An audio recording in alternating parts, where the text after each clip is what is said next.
To understand the shape of the Indian economy and the way forward, we have with us a special guest joining us, Mr. Sanjeev Sanyal, the economic advisor to the Prime Minister, joining us on the show from the sidelines of the India Global Forum 2024. Hi, Mr. Sanyal. Thanks so much for making time and speaking with us today. I just wanted to begin by asking you, since you're joining us from the sidelines of the IGF and you've been attending such conferences for many years now, how's the perception of India changed from now, let's say, versus 10 years ago? I think there's a huge change. I mean, there's no comparison because, frankly, what's happened is that earlier India was seen as, a peripheral, emerging market where, we could patronizingly talk about India's development and so on, poverty removal and so on. Whereas now, India is seen as integral to the world economy. We are seen as an emerging global power, which is already the world's fifth largest economy, but within about 24 odd months, we will also be the world's third largest economy. And we are contributing a significant proportion now of world growth. So we are not somebody who, the charity case that everybody has to sort of tag along, but we are the driving force of world economy. I think that change in our place in the world is very evident. Yeah, we are not surely the charity case, and one would argue that we never were. But talking about the growth, we have been growing at 7 to 8% for the last few years now. But many say that we don't have the right ingredients as yet with respect to, let's say, infrastructure, electricity, etc., to grow at this pace on a sustainable basis. What's your answer to that? See, sustaining high periods of growth is something that has to be earned. There's nothing predetermined about it. It's a question of how much effort are we putting into sustaining it. And just look around you. I mean, look at the huge amount of highways we are building, the upgrades of the airports, the railways, the ports, and yes, even of our power production capabilities. I mean, we are obviously, we are still building conventional power plants, but we are also building nuclear power plants and, of course, massive investments going into green hydrogen and other things. So, it's a multi-year effort that has to be sustained. And at every stage, you have to keep building on it. So we understand the difficulty of it, but we are doing it. And even if we slip up here and there, the sheer effort being put in will, keep going on. Okay, the effort is still on and you're clearly taking the feedback as well. But to that extent, how is Modi 3.0 going to be different than 2.0, especially in the context that BJP did return to power, but that happened only with a coalition. So how's this entire, 3.0 is going to be different than 2.0 in your mind? There'll be absolute policy continuity. You can see that in the choice of the cabinet ministers and various other things. I think the fact that Prime Minister Modi is back for the third term is an endorsement of anything of the policies he's done over the last decade. So what are the bricks on which this is built? First of all, sustain high level growth. We are unapologetic supply siders. We build infrastructure. We believe in making making it easier for business to innovate and to expand their businesses. Wherever we have slipped up, tell us, we will make changes. So we are very much into investing and building up the productive capability of our country. Second, we believe in macroeconomic stability. You've seen that over the last decade. Inflation has been kept well reined in the 2 to 6% range. Our foreign exchange reserves are now more than our external debt. So in fact, we are a small net lender to the world. We can see that in terms of the way the banks were cleaned up. So from macro stability perspective, also, we are no nonsense. And finally, we believe in directly dealing with absolute poverty. So rather than get involved in corrosive debates about inequality, which is jamming up policies in the West, we are directly dealing with absolute poverty, whether it's in terms of using direct benefit transfers, building houses under Prime Minister's Awas Yojana, or whether it is Nal Se Jal, and so on. So direct interventions that help the poor. So the combination of these three things, these principles remain the same. Now, obviously, specific policies will evolve as time passes, our resources change, and so on and so forth. But of course, as our tax to GDP ratio is clearly now rising, the resources available to us is also growing. And Indian companies, Indian banks, and so on are a different scale of capability than they were just 5, 6 years ago. Even as recently as the pre-COVID period, our banks and our corporates and our infrastructure capabilities were much lower than what they are today. So, we will keep pushing on along this path. You will keep pushing along this path, but the feedback from the general elections and the fact that it wasn't really that char so par, the kind of slogan that BJP had come out with, it didn't really achieve that. Are you hearing this in the context of the rural distress which is there, the unemployment which is there? How are you going to take it forward from here on then? So most important thing about job creation is to push on with growth.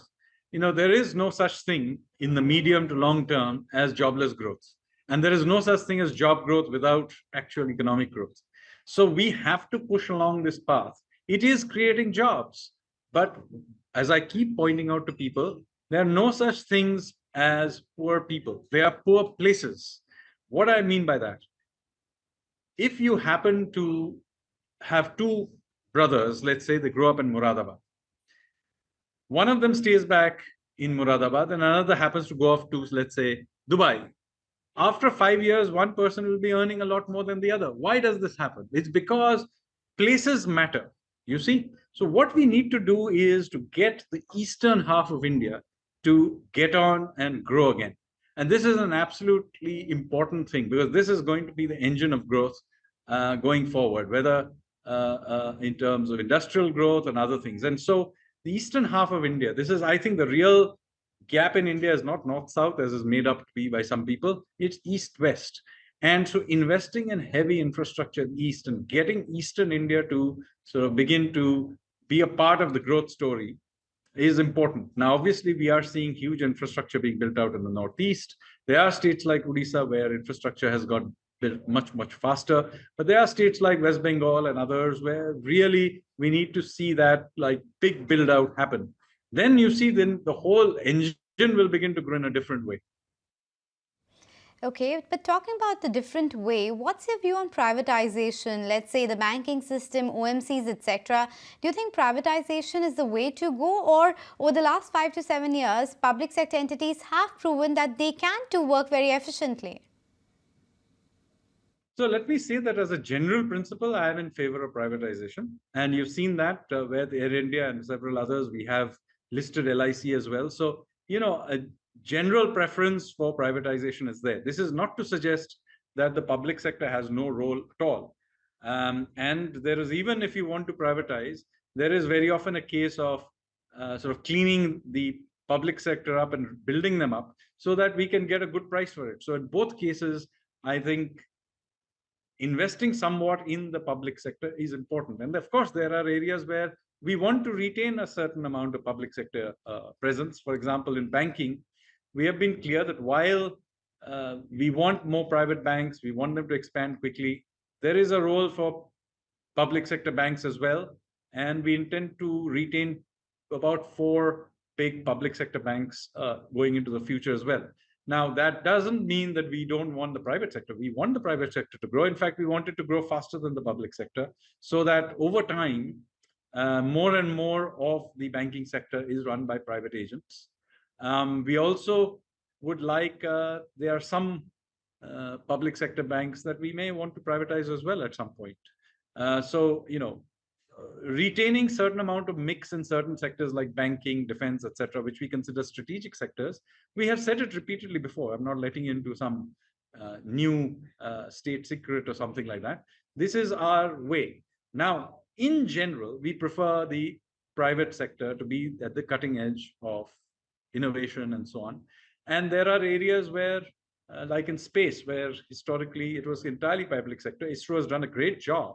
So obviously you don't want, we still need ISRO, but there are areas where now ISRO is becoming an enabler for allowing private sector to come in. We have done the same thing, for example, in payments. NCPI runs UPI.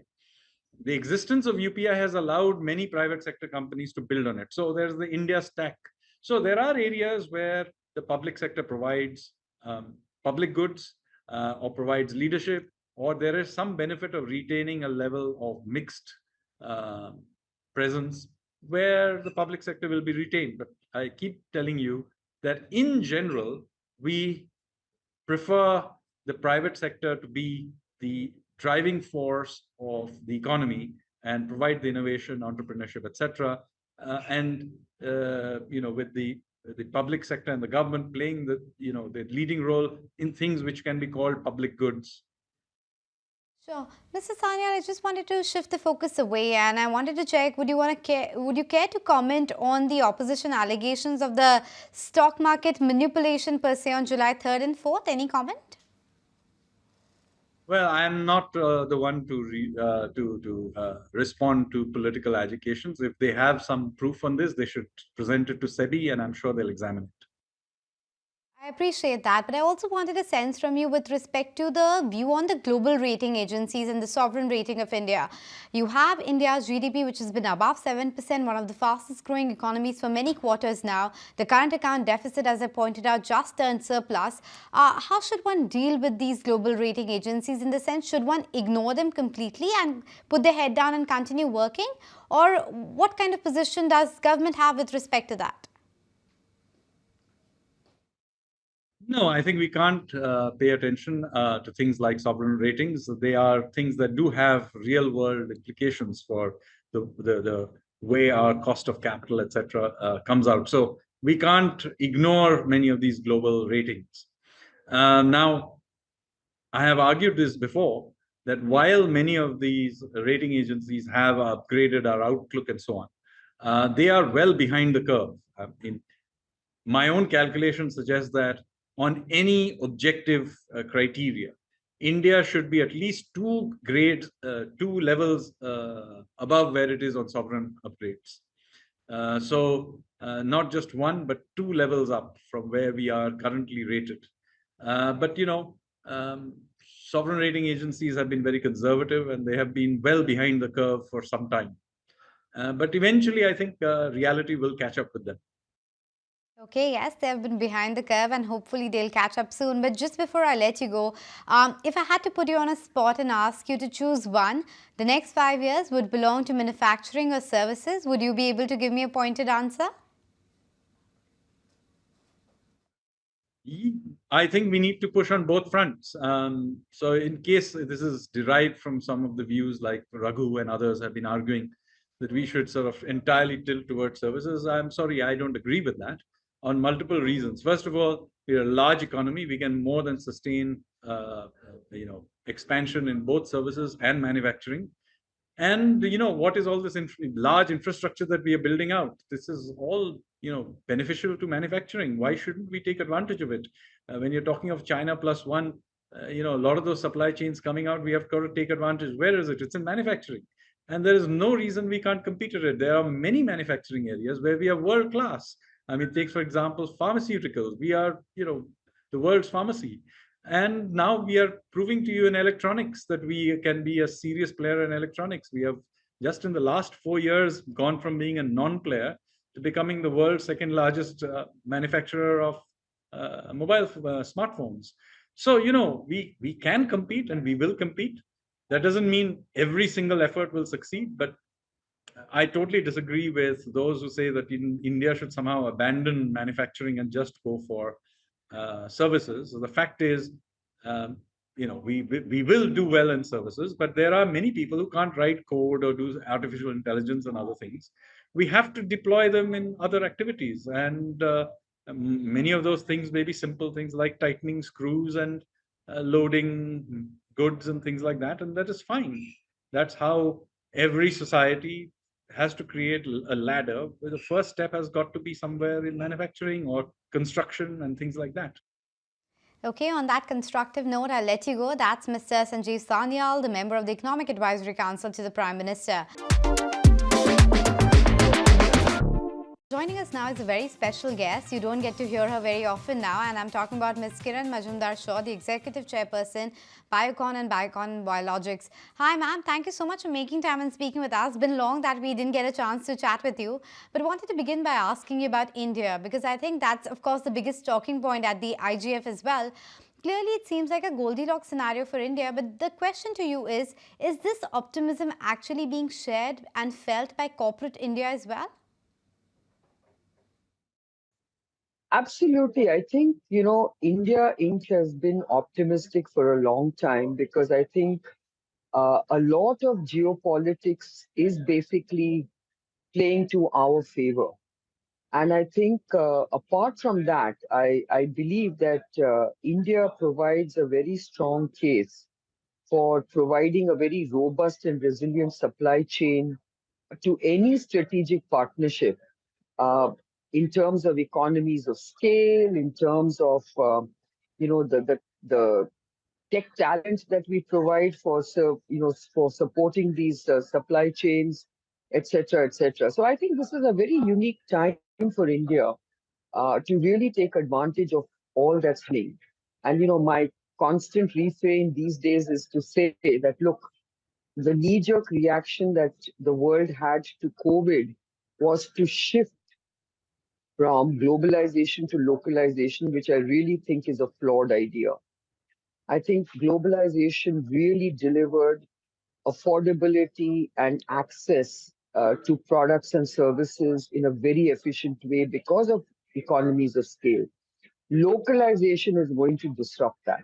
I believe localization, especially in small economies, and here we're talking about UK and India. So for UK, localization is not going to provide them a kind of the cost and the access that they're looking for.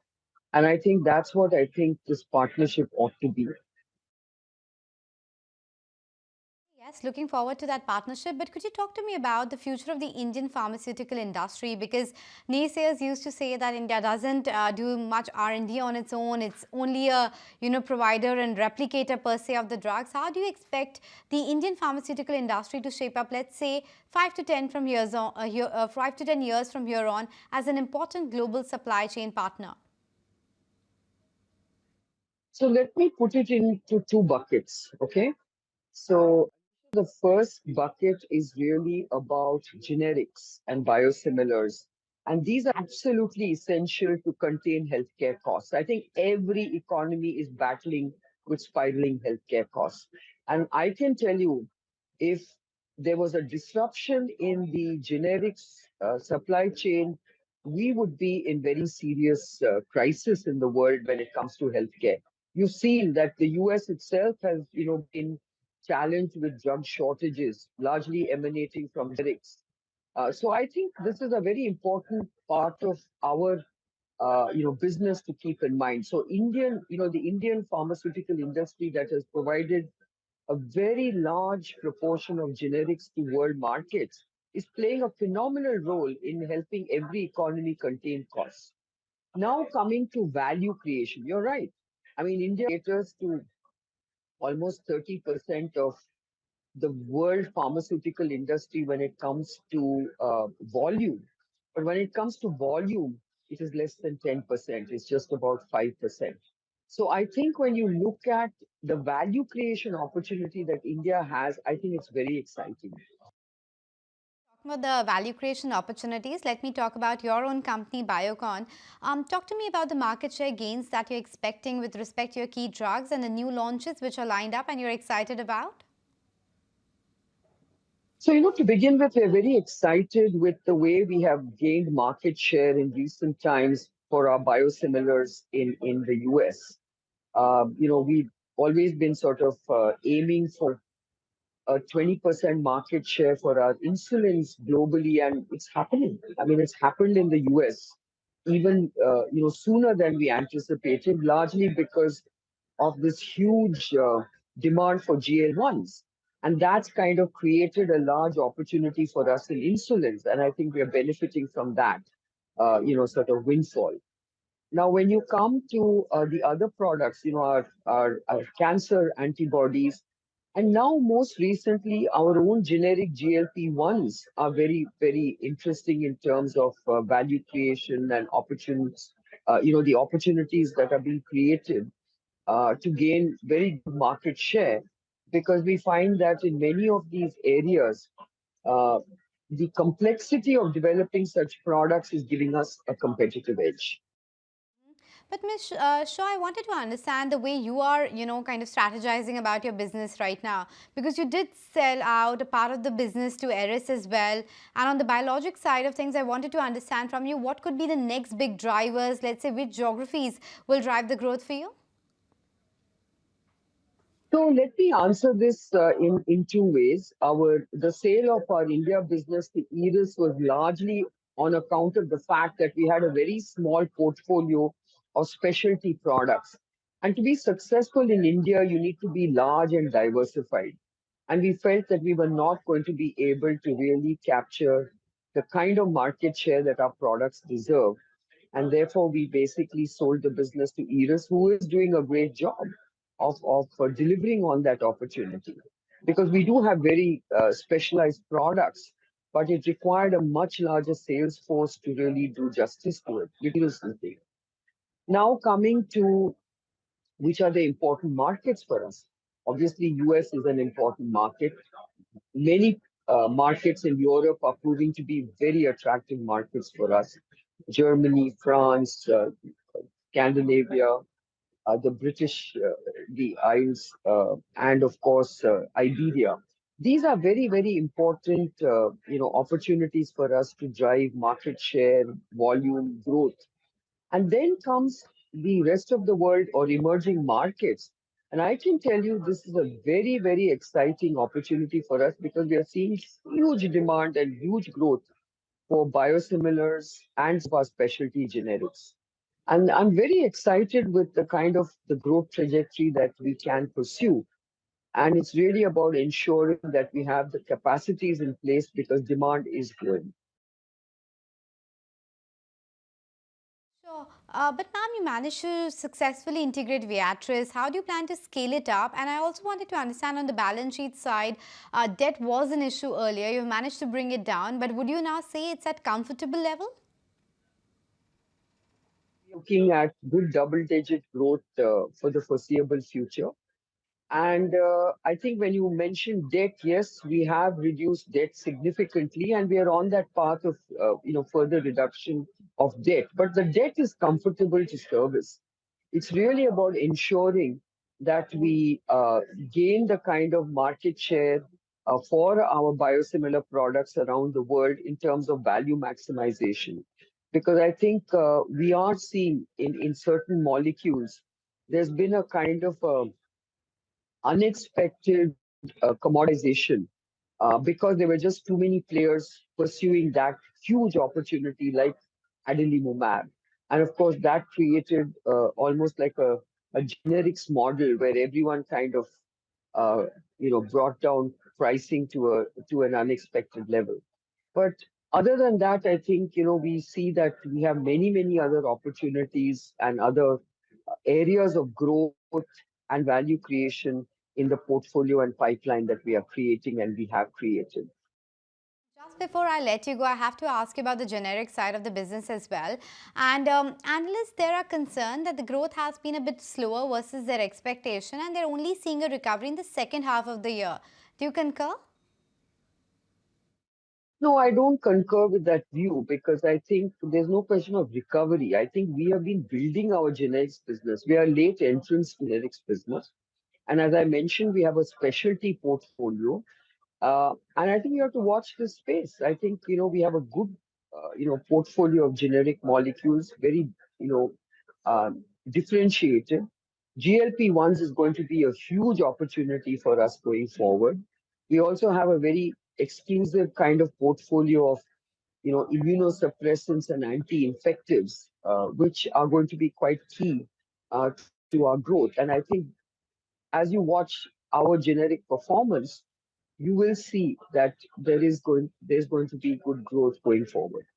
Okay, good growth in the generics portfolio, double-digit growth in the biosimilars, and quite happy with the kind of market share gains that you have seen in the United States. Thanks, Ms. Shaw, for making time and speaking with us. Always a pleasure.